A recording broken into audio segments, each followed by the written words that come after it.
धीरू भाई अंबानी का जन्म 28 दिसंबर 1933 को जूनागढ़ में बहुत ही सामान्य परिवार में हुआ था।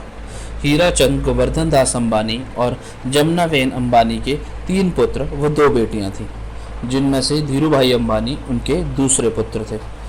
उनके पिता हीरा चंद गोवर्धन दास अंबानी एक स्कूल में शिक्षक थे।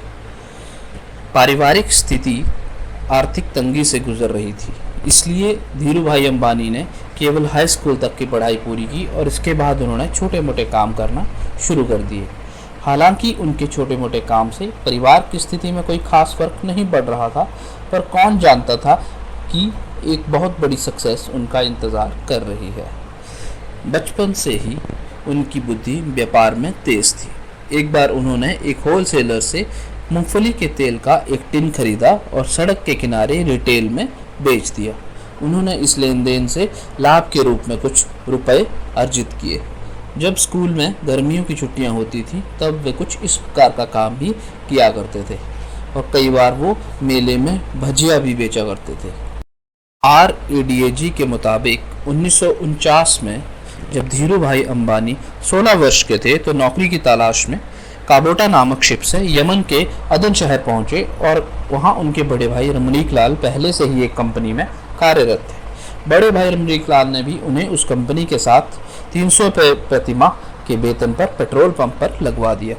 2 सालों बाद जब वो कंपनी एक शेल नामक कंपनी के प्रोडक्ट्स की वितरक बनी तो धीरू भाई अंबानी को अदन बंदरगाह पर कंपनी के फिलिंग स्टेशन में मैनेजर बना दिया गया। उन्हें परंतु कुछ बड़ा करना था और यही सपना लेकर वो भारत वापस आ गए।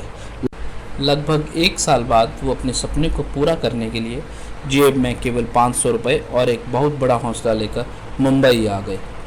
काफ़ी सारे संघर्ष और पूंजी की कमी ने भी धीरू भाई अंबानी के इरादों को पिघलने नहीं दिया और एक छोटे से कमरे, एक मेज, 3 कुर्सी, टेलीफोन और सिर्फ 2 सहयोगियों के साथ रिलायंस कॉमर्स कॉरपोरेशन की रूपरेखा उन्होंने बना ली। उस समय भारत में सबसे ज़्यादा मांग पॉलिस्टर की थी और विदेश में भारत के मसालों की भी बहुत मांग थी। उनकी कंपनी भारत से मसाला भेजती थी और वहां से पॉलिस्टर के धागे मंगाती थी। नई सोच और विश्वास के साथ उन्होंने इस काम को आगे बढ़ाया। 1966 में कपड़े बनाने के कारोबार में कदम रखा और अहमदाबाद नरोड़ा में कपड़ा मिल की शुरुआत की। उन्होंने विमल ब्रांड की शुरुआत की जो उनके बड़े भाई रमणीक लाल अंबानी के बेटे विमल अंबानी के नाम पर रखा गया था। 1992 में ग्लोबल मार्केट से फंड जुटाने वाली रिलायंस देश की पहली कंपनी बन गई। 2000 के आसपास रिलायंस पेट्रोकेमिकल और टेलीकॉम के सेक्टर में आई और धीरू भाई अंबानी देश के सबसे रईस व्यक्ति बनकर उभरे और 6 जुलाई 2002 को धीरू भाई अंबानी अपनी यादों को छोड़ के चले गए।